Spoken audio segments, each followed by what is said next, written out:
بسم اللہ الرحمن الرحیم۔ میرے تمام مسلمان بھائیوں کو میری طرف سے خلوص بھرا سلام۔ جنگ بدر اسلامک تاریخ کی سب سے عظیم و شان جنگ ہے جو رمضان المبارک کے اندر پیش آئی۔ بدر کی لڑائی رمضان المبارک 2 ہجری کی 17 تاریخ کو لڑی گئی۔ لڑائی سے پہلی رات جب آسمان میں 70ویں کا چاند چمک رہا تھا، نبی اکرم صلی اللہ علیہ وسلم نے اللہ کے حضور گڑ گڑا کر دعائیں کی۔ آپ نماز سے فارغ ہو کر اپنے خیمے میں بیٹھ گئے، اللہ کی نصرت کو آواز دی۔ وہ تاریخ کی عجیب رات تھی۔ اہل ایمان عشاء کی نماز کے بعد نفل تلاوت، ذکر الہی اور دعا و مناجات میں مصروف تھے۔ کسی کی آواز میں لحن داؤدی کا جادو تھا تو کسی کی آواز ہچکی بن جانے سے نکل نہیں رہی تھی۔ کوئی سرب و سجود تھا تو کوئی قیام میں کھڑا تھا۔ ہچکیاں بھی تھی اور سسکیاں بھی تھی، امید بھی تھی اور ایمان بھی تھا۔ دوسری جانب اہل کفار کے خیموں میں اور ہی عالم تھا۔ ضیافتیں، بھنا ہوا گوشت، باداء و زام، کہکہے اور اشعار، مرزا کبر و غرور، خاندانی تفاخر، بہادری کے قصے اور نامعلوم کیا کیا خرافات۔ پیٹ بھر کر کھا چکے تو سرائیوں کے منہ کھل گئے۔ نرم و نازک تھرکتے ہوئے جسموں اور پائل کی جھنکار نے سب کو میسور کر دیا۔ رقص اور موسیقی اور قریش کی بہادری پر مشتمل رسم و ریات، ترانے اور گانے بجانے والیوں کے ہاتھوں اور آنکھوں کے حرکات اور سکنات اور ان کے بیچ بہکے ہوئے نوجوانوں کا گول گپاڑا اور شور و ہنگامہ، اور دونوں جانب کے جنگجو ایک دوسرے سے اتنے مختلف تھے۔ چشم فلک یہ سب دیکھ رہی تھی اور گوش عرش یہ سب سن رہا تھا۔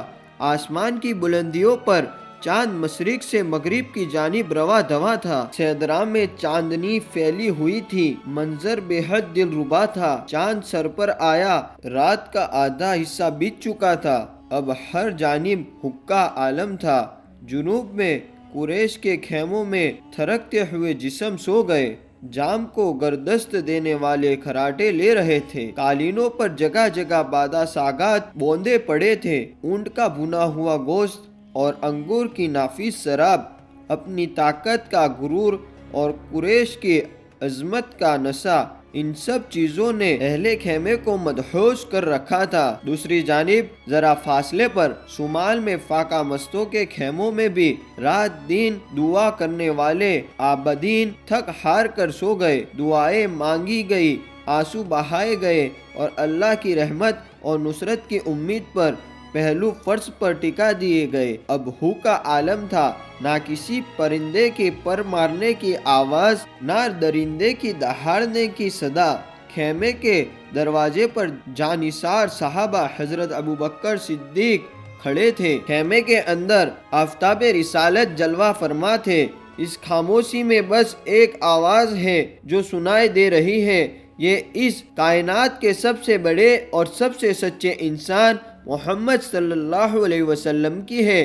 خیموں کے اندر آسمانی چاند کی کرنیں داخل ہو رہی ہے اور زمینی چاند مہتاب نبوت کا چہرہ صاف نظر آ رہا ہے۔ آنسوؤں کی لڑیاں موتیوں کی صورت میں چہرہ مبارک پر ظاہر ہو رہی ہیں۔ کندھے سے چادر بار بار گر پڑتی ہے، ہچکی بن گئی ہے۔ ایسے میں سب سو جائے تو سو جائے، مگر ابوبکر کو نیند کیسے آ سکتی ہے؟ وہ رات بھر سے کھڑے ہیں، چادر بار بار اٹھا کر سانائے مبارک پر رکھتے ہیں۔ نبی کریم صلی اللہ علیہ وسلم کی کیفیت کو دیکھ کر ابوبکر کا کلیجہ منہ کو آنے لگا اور عرض کیا، حسبی کا یا نبی اللہ۔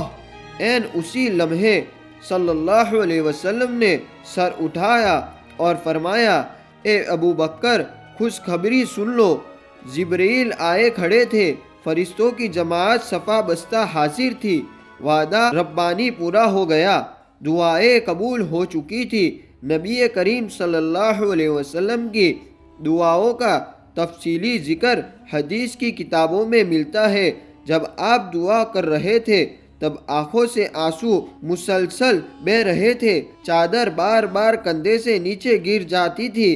آپ نے اللہ تعالیٰ سے یوں دعا مانگی کہ یہ قریش کے لوگ ہیں، اپنے تکبر غرور کے ساتھ آئے ہیں تاکہ تیرے رسول محمد صلی اللہ علیہ وسلم کو جھوٹا ثابت کر سکے۔ اے اللہ، جس مدد کا تو نے مجھ سے وعدہ کیا تھا اب وہ آ جائے۔ اے اللہ، یہ مٹھی پر جماعت آج ہلاک ہو گئی تو تیرا نام لینے والا قیامت تک کوئی نہیں ہوگا۔ اے اللہ، کل ان کفار کا کام تمام کر دے۔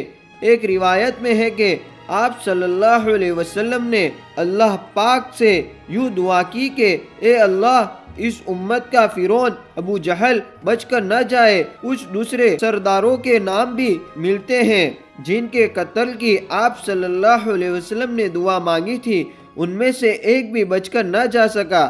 نبی کریم صلی اللہ علیہ وسلم کے دعاؤں کے موضوع حدیث کی مستند کتابوں میں ملتے ہیں۔ نبی کریم صلی اللہ علیہ وسلم کی دعائیں نہایت جامع اور تاثیر اور اللہ کی رحمت کو جوش دلانے والی ہے، مگر غزوہ بدر کی دعا کا رنگ ہی دوسرا ہے۔ اس موقع پر عذر و انکسار کا جو مجموعہ نظر آتا ہے وہ بھی اپنی مثال آپ ہے، مگر اس کے ساتھ ایک عجیب قسم کا احساس ہوتا ہے کہ آپ کو اپنے اللہ پر کس قدر مان ہے، اور کیوں نہ ہو اپنا سب کچھ اس کے سامنے ٹھہر کر دیا تھا۔ اس کی رضا مطلوب تھی، اس کے کلمے کو سربلند کرنا تھا اور اس کے دین کو تمام دنیا میں غلبہ عطا کروانا تھا۔ یہ مٹھی پر جماعت کے الفاظ خاص طور پر قابل غور ہے۔ قریش کی نخوت طاقت کا تذکرہ بھی دعاؤں میں ملتا ہے اور اپنے ساتھیوں کی بے چارگی اور بے سر و سامانی کے اشارات بھی ملتے ہیں۔ نبی کریم صلی اللہ علیہ وسلم کل سرمایہ وہی تھا جو آپ نے میدان میں لا کر پیش کر دیا تھا۔ یہ 313 نفوس کی پونجی تھی۔ آپ نے اپنے دامن میں جو ہیرے اور موتی جمع کیے تھے وہ سب یہی تھے۔ یہ تو جذبۂ شہادت سے سرشار تھے، جان قربان کر دیتے، مگر ان کی شکست کا مطلب یہ تھا کہ اللہ کی عبادت کرنے والا کوئی نہ رہتا۔ سوچئے، دعا تو مدینہ میں بھی کی جا سکتی تھی۔ مسجد نبوی بدر کے میدان سے زیادہ بابرکت اور اللہ کو پسند ہے۔ یہ دعا عین میدان بدر میں کی گئی۔ رحمان کے بندے اور شیطان کے ساتھی ایک دوسرے کے مد مقابلہ آ گئے، موت آنکھوں کے سامنے تھی۔ یہاں دعا کا فلسفہ بھی سمجھ میں آ گیا کہ پہلے اپنا سب کچھ نظر کے لیے پیش کر دو، پھر دعا کرو۔ اس شان سے جب دعا مانگی گئی، در قبولیہ کھلا اور بظاہر ناممکن کو اللہ پاک نے ممکن کر دیا۔ جنگ کے دن نبی کریم صلی اللہ علیہ وسلم نے صحابہ کرام سے خطاب فرمایا، نہایت پر اثر اور جامع مختصر اور دل نشین جنت کی وسعتوں کا تذکرہ اور اس کی نعمتوں کا بیان کیا، صف بندی بھی کی اور جنگ کے دوران حکمت عملی اختیار کرنے کے لیے ہدایت بھی دی۔ صف بندی کا طریقہ پہلی مرتبہ نبی پاک صلی اللہ علیہ وسلم نے دنیا کی جنگی تاریخ میں تعارف کروایا۔ اس کے بعد سے لے کر آج تک یہ مختلف انداز کے ساتھ جنگی حکمت عملی میں چلا آ رہا ہے۔ آپ نے جنگی حکمت عملی کے لیے جو ہدایت دی تھی ان میں اہم باتیں یہ تھی، نظم و ضبط اور ضرورت کا مظاہرہ کیا جائے، جنت کا اصول اور رضائے الہی موجود ہو، تیر اس وقت چلایا جائے جب دشمن اس کی مار میں ہو، کوئی ایک تیر بھی اس طرح نہ چلایا جائے کہ وہ ضائع ہو جائے، دشمن کے قریب آنے پر پہلے نیزے کا استعمال کرنا، اور جب دشمن بالکل روبرو آ جائے تو تلوار سے کام لینا، اور جان رکھنا جو بندہ گنسان میں صبر و ہمت اور ثابت کرنی اور استقامت دکھاتا ہے، اللہ تعالیٰ اس کے لیے آسانی پیدا کر دیتا ہے اور غم سے نجات عطا فرماتا ہے۔ اسلحے اور تعداد کی کمی کے پیش نظر نبی کریم صلی اللہ علیہ وسلم کی یہ ہدایت مفید، جامع اور بہترین حکمت عملیہ کا حسین مرقع ہے۔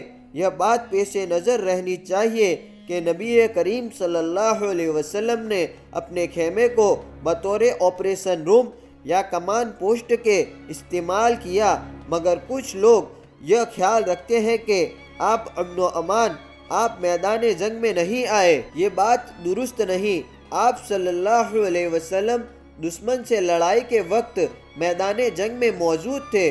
علامہ ابن کثیر رحمۃ اللہ علیہ اپنی معروف تاریخ البدایہ والنہایہ میں سیدنا علی بن ابی طالب کا یہ قول نقل کرتے ہیں، یوم بدر ہم نے دیکھا کہ سخت لڑائی کے وقت نبی کریم صلی اللہ علیہ وسلم ہم سب سے آگے تھے اور دشمن پر حملہ کرتے تھے۔